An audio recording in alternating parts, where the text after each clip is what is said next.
Okay, so what if you could walk into any social situation, any interaction at all, and be completely immune to rejection? I mean, literally bulletproof. Today, we're going to break down a psychological strategy that helps you do just that. It's a simple, tiny reframe in your mind, but trust me, it changes absolutely everything. So let me start by asking you a question. When someone seems to be ignoring you, what does that actually mean? Is it just what it looks like on the surface? Is it simple rudeness? Or could it be something else entirely? Something much more interesting? I want you to picture this scene because we've all been there. It's that classic moment of social uncertainty. You put yourself out there, you make the approach, you say a simple hi, and you get nothing. What looks like a total cold shoulder. Her attention is just locked onto her phone. You're left standing there in silence. And what is the immediate gut reaction? You could feel it, right? Your shoulders kind of slump. All your energy just drains away. This big cloud of self-doubt and confusion just rolls in. And your first impulse is, I gotta get out of here. You're convinced you made a mistake. But what if that entire reaction, that whole downward spiral, is based on a completely flawed assumption? What if there's a way to interpret that exact same signal that doesn't just protect your confidence, but actually builds it? Well, this is where we introduce the core concept. It's called the prize frame mindset. The prize frame, this is your new foundation. It's this core belief, this unwavering belief that you are inherently valuable. You are the prize, and your sense of self-worth is not up for debate. It doesn't go up or down based on somebody else's mood or their actions. It becomes an internal constant, something generated and maintained entirely by you.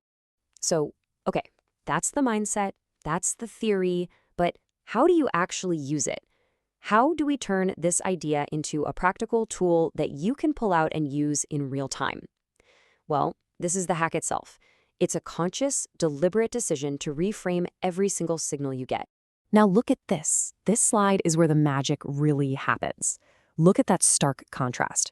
On the left, you've got the standard interpretation, the one that absolutely crushes your confidence.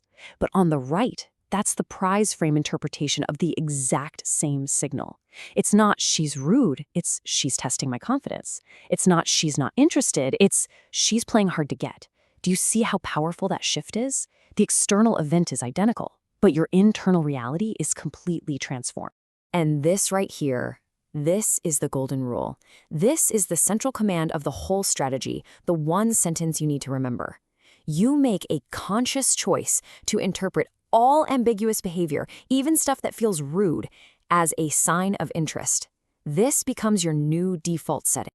So why on earth does this work so well? Look, it's not about trying to be a mind reader or pretending you know her true intentions. That's not the point. The goal is way more important. It's about mastering your own mind. This reframe, it's like a shield. It short-circuits that knee-jerk, reactive feeling of rejection, and instead, it lets you stay calm, centered, and confident, no matter what's happening on the outside. Okay, so you've mastered your internal state. What's the real payoff? Well, this is where it gets really, really powerful, because when you master your internal world, you actually begin to change your external reality. This isn't just some temporary confidence boost. We're talking about fundamentally rewiring your social dynamics for good. And the result is this incredibly powerful three-step chain reaction. First, you consciously maintain your frame. By doing that, you automatically prevent reactive behavior. And what's the final outcome? You control your state. Your confidence is no longer fragile. It's not dependent on anyone else. It becomes this self-sustaining force generated from the inside out. And this is the real secret. You know, most people think power is about controlling other people or getting a specific reaction. It's not. Real power is self-mastery. It's the ability to remain completely composed, completely centered, no matter what is thrown at you. That is what people find unbelievably magnetic. So I'll just leave you with this to think about. Once you've truly adopted this frame, once another person's signals, whether they're good, bad, or totally confusing, once they no longer have the power to control your internal state, just think about it. What becomes possible